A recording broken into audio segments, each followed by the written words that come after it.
کرناٹک کے گلبرگہ شہر میں مشہور ولی اللہ حضرت خواجہ بند نواز کی درگاہ سے متصل دیوار شدید بارش کی وجہ سے منہدم ہو چکی ہے۔ ذرائع کے مطابق اس حادثے میں کوئی جانی نقصان پیش نہیں آیا ہے اور نہ ہی درگاہ کے احاطے میں اس کا کوئی اثر ہوا ہے۔ جو دیوار منہدم ہوئی ہے وہ سجادہ نشین کے قیامگاہ کے قریب ہے۔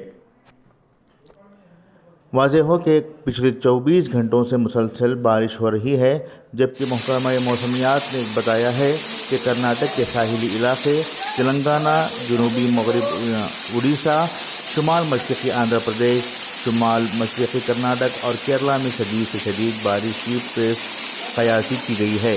آندھرا پردیش میں بارش سے ہونے والے حادثے میں 9 افراد اور تلنگانہ میں 11 افراد ہلاک ہو چکے ہیں۔ بیورو رپورٹ، انقلاب نیوز، بنگلورو۔